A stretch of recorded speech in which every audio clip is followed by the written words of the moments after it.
você gosta do jogo de cartas do Magic the Gathering, ou se você gosta de cenários de RPG em que o foco ele é ao redor de cidade e guildas e dominações políticas e seus pormenores, então esse vídeo é para você, pois hoje eu vou falar aqui com vocês de Ravnica, um dos cenários de D&D que veio do outro produto, do outro jogo deles, que é o Magic the Gathering. Roda a vinheta, Marcelzão.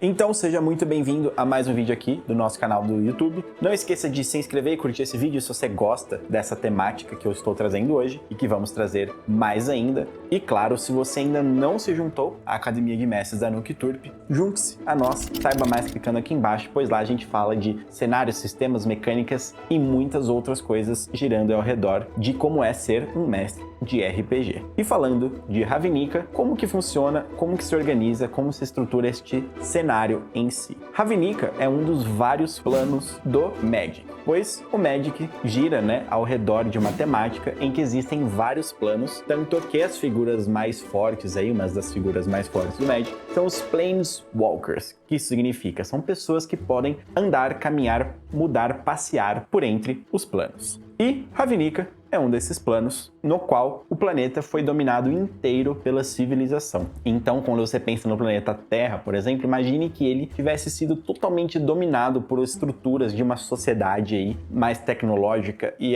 concreto sobre concreto, é uma cidade gigantesca que gira ao redor do planeta inteiro. E o maior foco de Ravnica não está no plano como um todo, mas sim no 10º distrito. E por que o foco está aí no 10º distrito? Porque esse é um dos vários distritos aí de Ravnica, se eu não me engano, ele é o último mesmo, ele é o 10º, assim, é o último que se formou. E neste distrito, ele é organizado de uma forma muito interessante e que simboliza muito bem a filosofia por trás das cartas de Magic, que é o seguinte: o 10º distrito é dividido em 10 guildas, que conjuntamente ali dominam e organizam o Distrito 10. Na verdade, tecnicamente, são 9 guildas, porque uma mais ou menos não existe, entre aspas, mas a gente já vai falar mais sobre esse detalhe. E como que funciona essa organização e essa filosofia? Primeiramente, falando da filosofia do Magic. Para você que não conhece ainda, o Magic the Gathering, esse jogo, ele é dividido em 5 cores, que é o preto do pântano, o branco da planície, o azul da ilha, o vermelho da montanha e o verde da floresta. Cada uma dessas cores possui uma filosofia por trás delas. E aí a junção dessas cores também traz uma filosofia em si.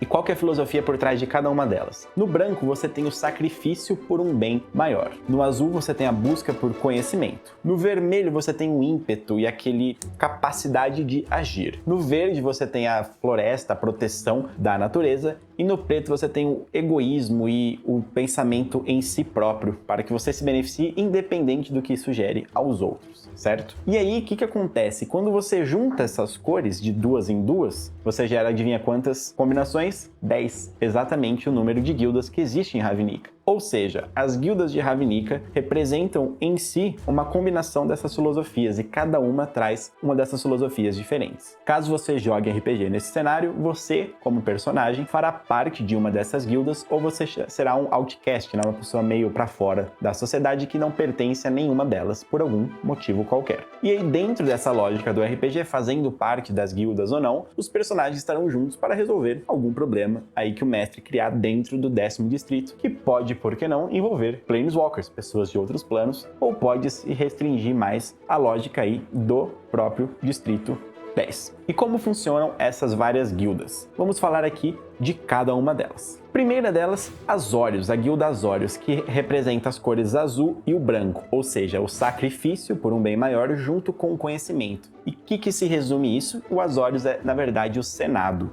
Então são os políticos aí e a guarda, por assim dizer, que vão garantir que a lei está sendo cumprida. Então eles têm a capacidade de te prender, eles têm magias próprias para prender os alvos deles e levá-los até uma prisão onde eles serão julgados. Segunda guilda, o Boros, a guilda Boros. Eles sim são de fato o exército aí de Ravnica, que eles representam a cor do branco e o vermelho, ou seja, o poder de ação junto com o sacrifício do branco, de forma que essa ação militar seja muito forte neles. E o lado legal é que eles aceitam qualquer um, eles são uma das poucas guildas que realmente abarcam aí aí quem quiser se juntar a eles, justamente para que o exército se torne ainda mais forte, pois o que importa é a proteção, é a lei, é essa dominação aí do que eles acreditam ser o certo. A terceira guilda aqui que eu vou falar, ela na verdade, tecnicamente, não existe. É que eu tô indo mais por ordem alfabética. Mas é a guilda dos Dimir. Eles juntam as cores do preto e do azul. O preto, lembra, ele é o egoísmo, é o benefício próprio, e o azul é a coleta de conhecimento. O que você imagina que alguém com muito conhecimento e que quer o benefício próprio faz? Vai agir de acordo com seus próprios benefícios, com o conhecimento que eles têm. Por isso, eles são uma guilda oculta. Os Dimir, eles estão em Ravnica, mas as outras guildas,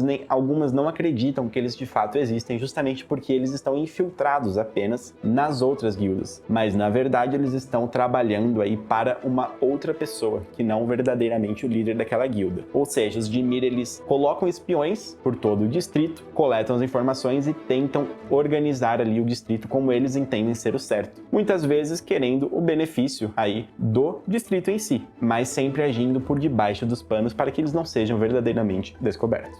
A quarta guilda são os Golgari. O Golgari, ele junta o verde com o preto, então é a proteção da natureza junto com essa questão do egoísmo, do autossacrifício. E como que isso dá certo? Os Golgari acabam sendo aí o povo que vive abaixo da terra, eles vivem nos esgotos. E isso é muito interessante, porque em Ravnica, o necromantismo, a necromancia, ela não é mal vista. Na verdade, a necromancia, ela é vista como parte natural de um ciclo que os Golgari por si só defendem. Então tudo aquilo que é descartado pelo distrito é reaproveitado pelos Golgari, tanto em termos orgânicos, de matéria-prima, de alimentos, quanto em termos aí de vida em si. Então pessoas mortas são trazidas de volta para que elas possam reviver e fluir aí de uma nova vivência nessa segunda vida necromântica dela. E aí temos uma guilda, que é a quinta guilda, que ela é um pouco mais lateralizada, que são os Gruul. Os Gruul juntam o verde com o vermelho, ou seja, é o ímpeto para proteger a natureza. Em um mundo que ele está inteiro dominado pela civilização. Você consegue imaginar a merda que isso dá? Pois é. Os Gruul, eles são dominados por tribos. Eles são várias tribos distintas, mas que estão todas sobre esse estandarte dos Gruul. E aí tem os centauros, e tem goblins, e tem ciclopes, mas de forma geral são grupos mais selvagens mesmo. E o que eles fazem é destruir a civilização para que a natureza possa crescer novamente. Eles não estão nem aí. Eles chegam numa manada, assim, destroem tudo, ficam ali ou vão embora. Eles só querem destruir a civilização para que a natureza possa prosperar novamente. E aí temos a sexta guilda, que são os Izzet, que juntam o azul com o vermelho, ou seja, a busca por conhecimento a qualquer custo, digamos assim, e o ímpeto de se fazer as coisas. Agora, você imagina um cientista que está pesquisando coisas, não está nem aí se der merda e vai continuar estudando? Pois é, os Izzet são característicos como pessoas que eles realmente fazem os experimentos mais doidos que existem, causando comumente explosões e morrendo pessoas, tanto que em algumas histórias oficiais do Magic, você tem personagens que eles apostam na própria morte quando eles vão fazer um experimento Izzet, porque caso eles morram, aí a família deles fica com uma bolada aí de dinheiro. Temos os Orzhov, que aí é o branco com o preto, ou seja, é o sacrifício por algo maior junto com essa coisa do egoísmo, que são, querendo ou não, coisas meio opostas. E aí, o que os Orzhov determinam aqui? Eles são a religião de Ravnica. Eles são liderados aí por fantasmas, uma coisa meio macabra, e aí dentro dessa lógica que eles possuem, eles vão trazendo pessoas para dentro de sua religião, quando na verdade eles estão enganando a todos. Então é um esquema bem corrupto, assim, de apelar para a fé das pessoas e prendê-las contratualmente, mesmo quando elas morrem. Ou seja, caso você tenha uma dívida com os Orzhov e você morreu, você permanecerá como um espírito até que a sua dívida seja realmente cumprida. Ah, eles são os malvados de Ravnica?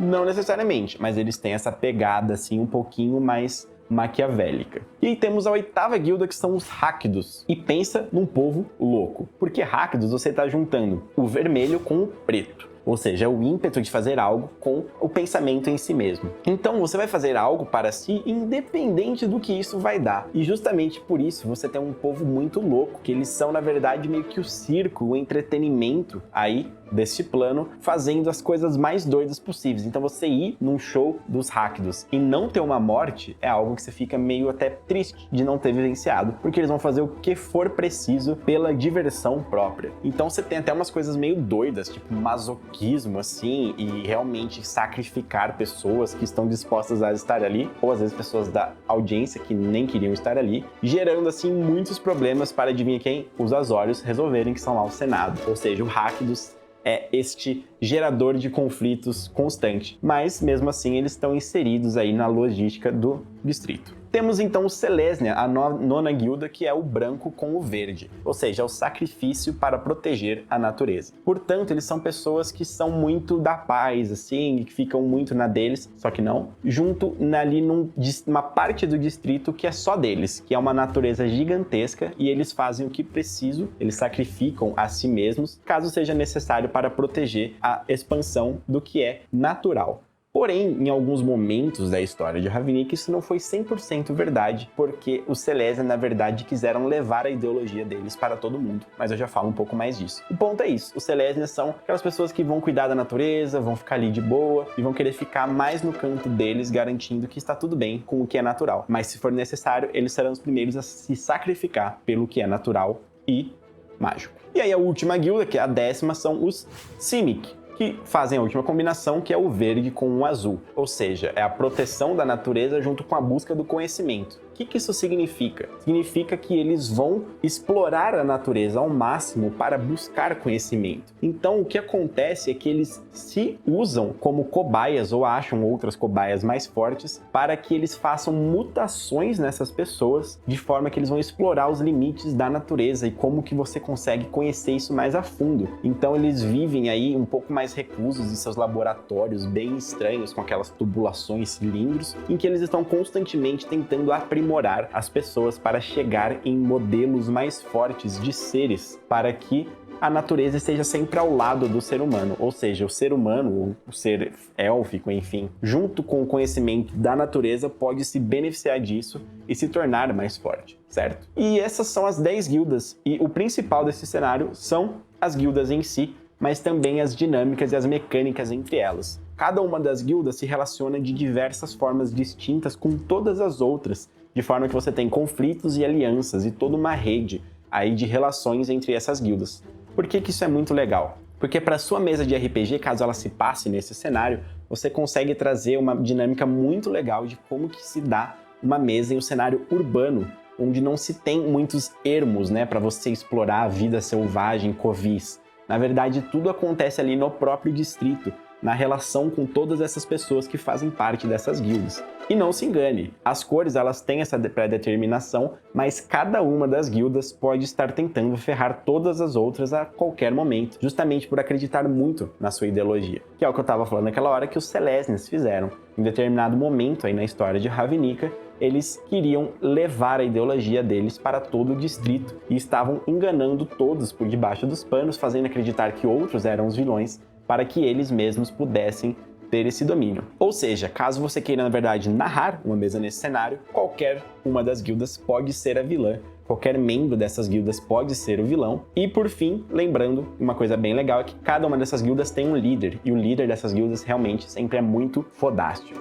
Eu não vou me aprofundar muito em cada um deles, alguns são um pouco mais ocultos, mas saiba que esses líderes são sensacionais, então se você quiser jogar ou narrar, quiser ir mais a fundo para conhecer os líderes dessas guildas que representam com perfeição a ideologia dela, super recomendo você ler mais sobre o cenário. Qualquer dúvida, obviamente, deixe o seu comentário aqui, que a gente vai responder com maior alegria. E se você gostou desse tipo de vídeo, também comenta aqui qual outro cenário você gostaria de ver explicado aqui, que a gente também vai gostar de trazer, fechou? Obrigado por assistir até aqui, tamo junto, até a próxima. Tchau, tchau.